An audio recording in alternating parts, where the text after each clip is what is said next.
Hey everyone, Jason Sensational here. Today's video is going to be just a summary wrap up of how the seasonals went for me, and kind of talking about what this videos of this week is going to be. So really quickly, starting with seasonals, I did rather poorly, quite embarrassingly so for the I guess the amount of time and effort that I put into it and the relative expectation I have going into it, I did really poorly. I ended up going 2 to 4, so 2 wins and 4 losses, and then I just dropped out to preserve my mental health instead of going insane and trying to finish the last 3 rounds rather. So needless to say, I didn't qualify for top 32, and I don't probably won't qualify for Worlds this time around either, which is a bummer. Kind of just to talk about the lineup and going in, I brought Lurk, Azir, Aurelia, and Sivir Demacia. What I think the weak point of this particular lineup was just not expecting the kind of field that I was going to get put into, as well as having a little bit of bad luck. My plan was sort of to go even into a lot of the mid-range decks that didn't have a lot of removal, so trying to go even into like the GP Sedge matchups, trying to beat down the Azir Aurelia matchups, trying to target some of the decks that did well into GP Sedge, such as the Shadow Isles Anivia or TK Raka. And where my lineup was weak into was I was just really paranoid of facing into triple aggro decks or like a Ez Draven TF Swain lineup where they just had a lot of control tools. And that's sort of kind of what happened as I played into my first few rounds. In the first 4 rounds that I played 4 players on Lulu Zed, which in its own case is probably a little bit of an anomaly, considering how many players would have to bring a deck like Lulu Zed in order for me to get Mesh into 4 of them, and how diverse the overall meta still was coming into this season. So at the very beginning, I was already put into 4 matchups, which I thought were relatively unfavored, and then definitely put a strain into when I went 2-1 into round 3, because I had to go 8-1 in order to top 32, and I still had to go like 6-3 or like 7-2 to have like a good shot at Worlds. But my Sivir Demacia deck always got banned every round, and I was stuck playing Lurk and Azir Aurelia, which were 2 decks that I was at least still comfortable playing with, but they just had an insane amount of high roll and low roll abilities, or I think in every round except the first one, I missed the turn 1 Lurk, and then in some of the favorable matchups with Azir Aurelia, I just couldn't really draw any of my Sand Soldier generators, and so I was just left in this awkward spot where I played 2 decks that, even though individually they can be very strong, and I think that I did really well with them on ladder throughout the whole season, they still kind of failed me in times where I needed them to kind of pull through. So, um, quite a disappointing seasonal performance from my side, which I am a little bit frustrated about. In a normal season, I would have been completely paranoid about triple aggro and things like that, and then brought a lineup that was more geared towards control stuff like Ez Draven or even like the Zillion Gnosis deck that I've been really kind of playing a lot with this season. But I just decided to take a risk, made a lineup that maybe in general didn't really make as much sense as I envisioned going into it. But things to learn for coming the next season, and then hopefully you can get into the next world. So what I want to do with this week is I have 5 of my 6 rounds recorded. I forgot to record one of the rounds, but I will be doing a post kind of gameplay analysis. I'll talk through them, I'll spot the misplays, and we'll take this performance as a learning period in time. And so without further ado, we're just going to jump into the first round. We'll have each round kind of separate in its own individual video, and I'll try to give as much tender loving care to identify where I could have done better, where I made bad plays, and yeah, just mull over it, get over it, and come out stronger. But thank you guys for sticking around, and hope you enjoy this week of learning. I'll catch you guys in the video. So this is round 1, and for each round I will start with the ban and pick phase, just so you guys know what's kind of going through my head, and just like knowing the general matchups in general. So again, throughout the very early rounds, I faced into 4 what I would deem triple aggro decks, and this first one is Pirates, Lulu, Zed, and Discard Aggro. Which in our case, well, we know with any aggro deck, they're just going to ban Sivir Demacia, and you'll notice a common theme in a lot of these rounds. So at the very beginning, just looking through the deck list and see if there's anything out of the ordinary. At the very beginning, I see there's no double up in the Pirates deck, so they only have 3 Decimates, 3 Fervors, and a Farron, so that means there's already less burn in this Pirates list. They do have 2 Arachnoid Sentry, which is definitely going to be annoying into my Lurk, but can't really be helped. This Lulu Zed variant is rather standard, nothing really standing out here. And finally, their discard list has like a Fervor, and so the discard list has more burn. And then let's talk about our matchup. So we know we're going to be playing Lurk and Azir Aurelia into their triple aggro lineup, unless our opponent gives us like that extra bit of error from his side. I didn't realize this was all recorded, so you'll see me dragging screenshots throughout the screen. So apologies for that. So I see that the Pirates list has a little bit less burn, and the discard list has a little bit more burn, and that leaves the question of what exactly I'm banning. And out of these 3 lists, I need to think about what my lineup, or rather what my 2 decks that I'm guaranteed to be playing, are better and worse into.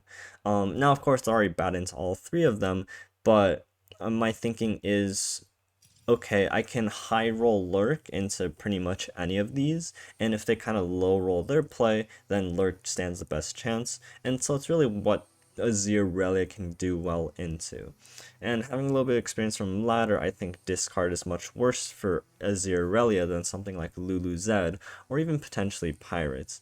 And I just think that the ability of discard to be able to generate so quickly onto the board, whereas, you know, even if like Pirates or Lulu Zed have to play fairly by playing out like Swarm 1-drops if they have it. If they curve 1, 2, 3, then that's going to be too slow for their decks to really aggro me out. So because discard aggro just has the high potential of going really wide really quickly on board and sort of cheating their mana out with the sense of discards, I think that against this lineup, I'm more comfortable banning a deck like discard and aiming to high roll the other 2 decks, simply because they just don't go as wide on board as that. So that's my decision.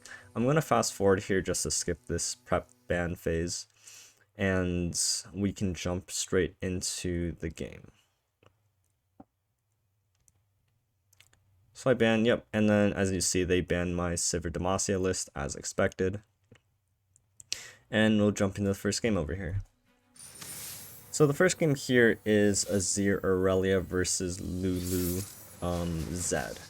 And I have the attack token, which doesn't particularly matter. What we're really afraid of from the opponent's side is because they're attack on evens, if they curve Fleet Feather Tracker into Young Witch, they just get to chew away at my board, and I just can't really do anything about it. But as I said, when we're playing Azir Aurelia and Lurk into like a triple aggro lineup, we're looking to just high roll the crap out of the opponent, and boy does that hand high roll the crap out of the opponent. We have a double student hand into either our champions and just smacking him down. He already missed his 1-drop. This is already on the track of high rolling. He plays a Young Witch, which in itself is extremely low tempo, and we just continue our development. This turn we have the option of playing either Azir or Aurelia. I end up playing Aurelia here, when normally I think in every other instance you would play Azir. Just because I want to be a little bit more aggressive here. If I play Azir, my students only become 3/3s on the attack, versus if I play Aurelia, they become 4/4s, and that sometimes could matter, especially when I'm trying to pressure out my opponent. And in this case, he also really can't block Aurelia unless he has, you know, Twin Disciplines. So he would need Twin Disciplines to stop the Aurelia, And if he taps under 2 mana, then I get a free attack with Aurelia as well, and I can start pressuring him out even more. And by playing Aurelia out before the Azir and having the Flawless Duet, this allows me to level up my Aurelia a little bit quicker, because now I get attacked with 2 extra blades plus Aurelia. Because in this matchup, we kind of need to beat them down as fast as we can. And so he makes a Sharp Sight block, which in itself is very strange, because now he can't block any of my, or rather he can't block my Aurelia. He just goes to trade for the Student, which I'm pretty happy about, because that challenger was really crucial for him to pair with the Young Witch to get a lot of free attacks through.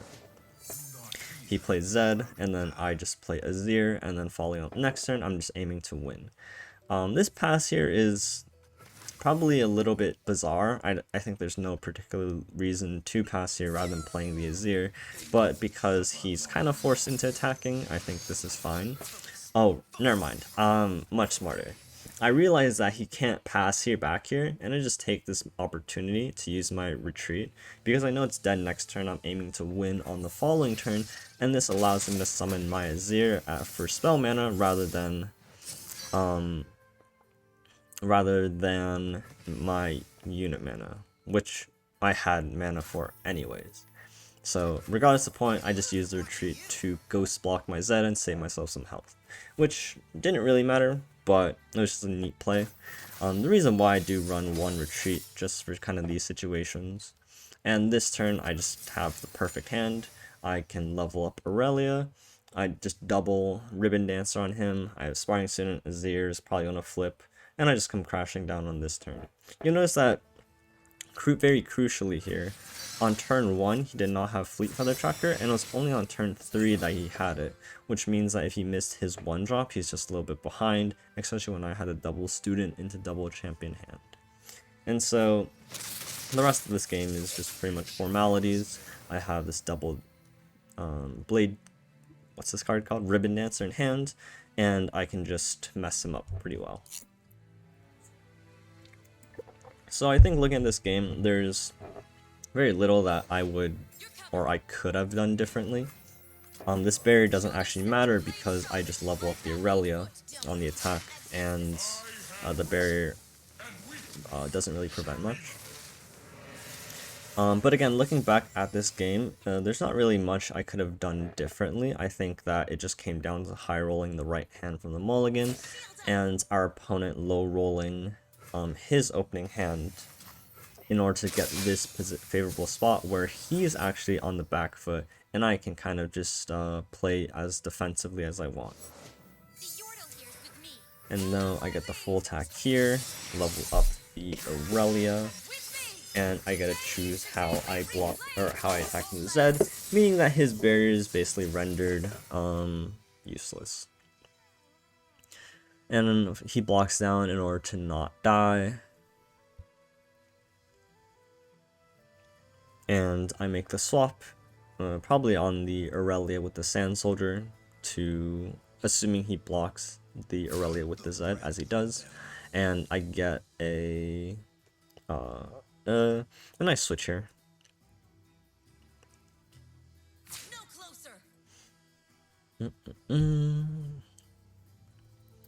Cool thing is, and this is one thing when playing a Aurelia against an aggro deck, when you're this far ahead, they have to block with their units, meaning that they sacrifice their tempo advantage, right? As an aggro deck, you want to be rushing down your opponents, and unless you're a burn-based deck, you need a board to do that.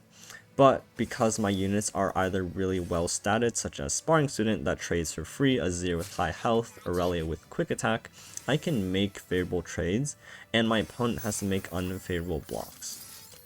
And this is very crucial, because this allows you to, again, make value trades, pressure opponent to sacrifice their board, because if you think about their deck, the kind of cards that get stuck and become dead in their hand are usually rally cards or buff cards, and without a board to capitalize onto them, they become useless, and they can't really do anything about it. So at this point, I'm super far ahead. I actually missed lethal with the Ribbon Dancer there, but no, like, I wasn't losing at this point. I again threaten lethal here, And he's forced to block. And then with recall, double homecoming, even if he like tries to use a protection spell to save his Zed from the switched Aurelia, I still have ways of dealing with it. This sharp sight's a little out of desperation, even though he gets a value block onto the 1/2/1s, which he's forced to block, it still doesn't protect his Zed from the Aurelia. And I make the swap here knowing that even if he has a second buff spell, I have either Homecoming or the Recall in order to save my Aurelia and set his Zed back. But it looks like he just doesn't, and I get to kill his Zed for free. Right? Not even free, I 2-for-1 his Zed because he used a sharp sight there, and no point dragging the game on any further. I just open attack for lethal. So a very clean game on my spot.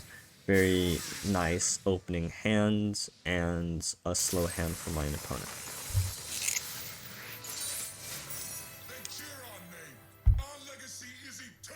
So we'll skip a little bit further ahead to game 2, which is my Lurk deck. I have to win 1 of 2 games with Lurk, and I'm paired into the Pirates match first.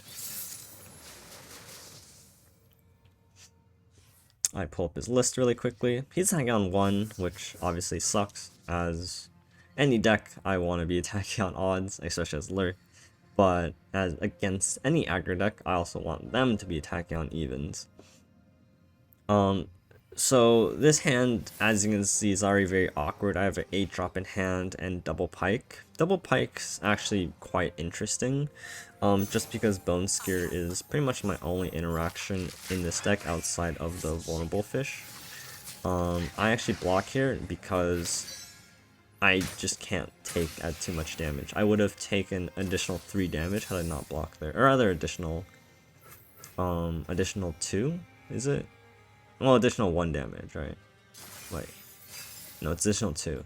What was really awkward there was I took the trade there because I want to preserve the health, but I missed on my turn 2 because they just didn't play unit. And ultimately, I think the error there is not only did I miss a chance to hit Lurk, I just also didn't develop any board of my own, which you'll notice that's 2 pretty crucial errors. So if in a different situation, I probably wouldn't have, I would either have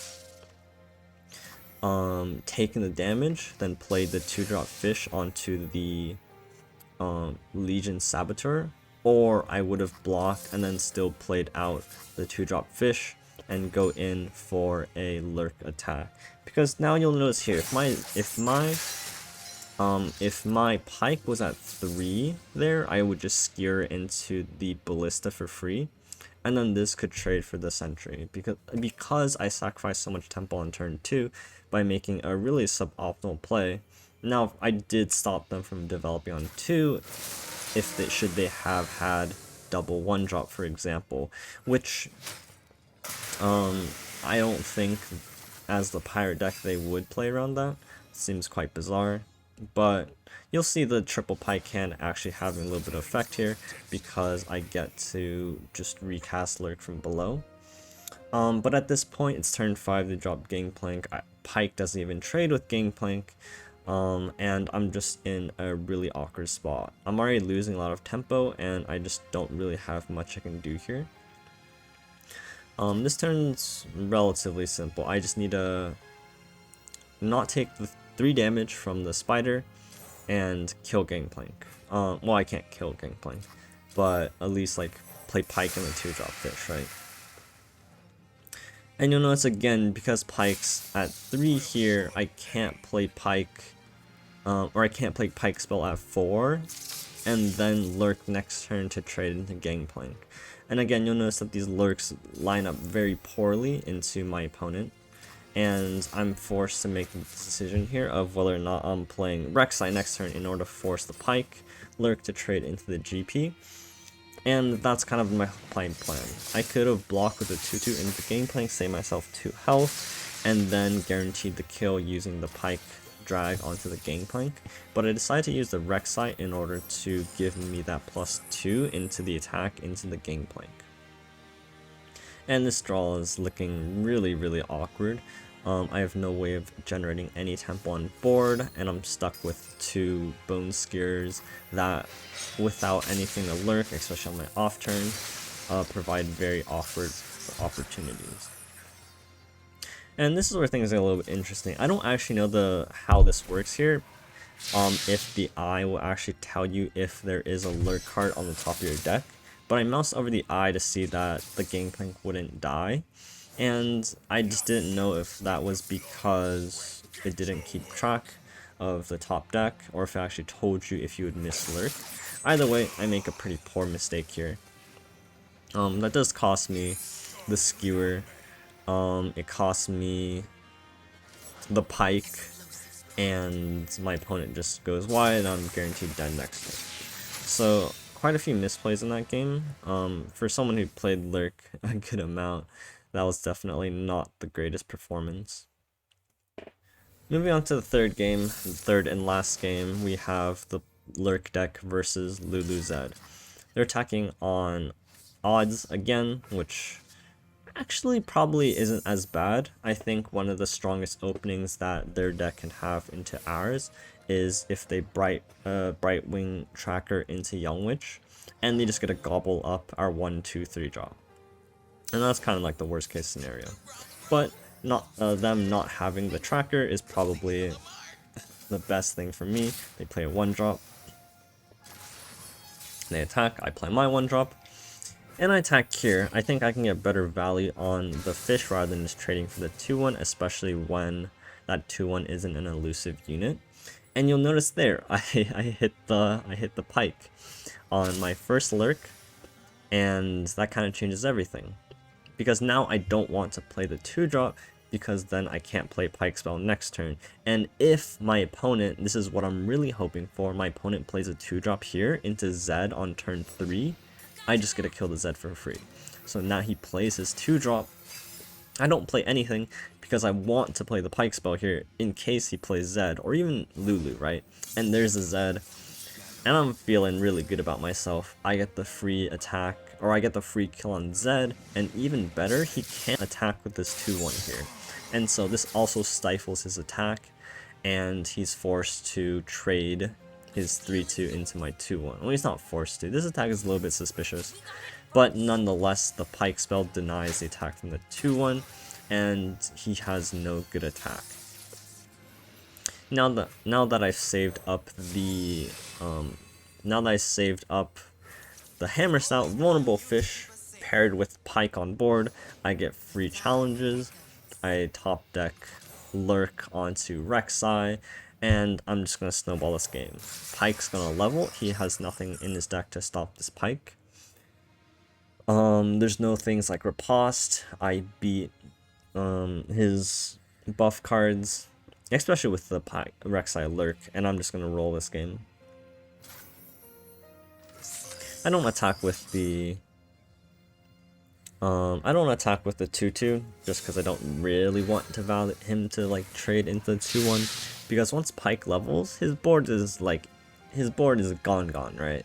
I even have this Bone Skewer to really use it to level up Pike if I want to, and so I'm just trying to do my best to preserve my board.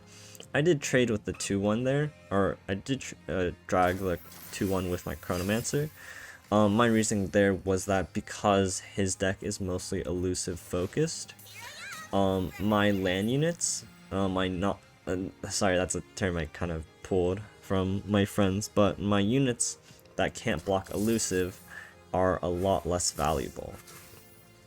And here's something interesting. I was tempted to go for the Skewer into the Snapdraw Swarm, but I think missing out on the tempo from this 5-6 is just too bad. And again, he has no good attack because he can't attack this 5-6, right? So he makes one last desperate play, and I get a trade into his Lulu. I have development, and I have a really scary board coming down. So again, we pushed him into a corner. We were able to develop and maintain tempo on board, and that gave us the advantage we needed to close out this game. Rek'Sai is just a beefy body that he's forced to block, and then we just go in for the swing. And look at this. We hit the Rek'Sai. Oh, that's a different game. But we get hit the double lurk. We have lethal damage. Even if he blocks 2, he's still dead. And we still have a fish afterwards to just poke at him. Should he somehow survive this, but he can't. And that's a wrap. So, unfavorable matchup for us, but we managed to claw it through with a very lucky opener onto the lurk, onto Pike. Them playing 1 into 2 into 3 without mana to save their Zed from the Pike spell, and it all just kind of coming together. So that's the end of round 1.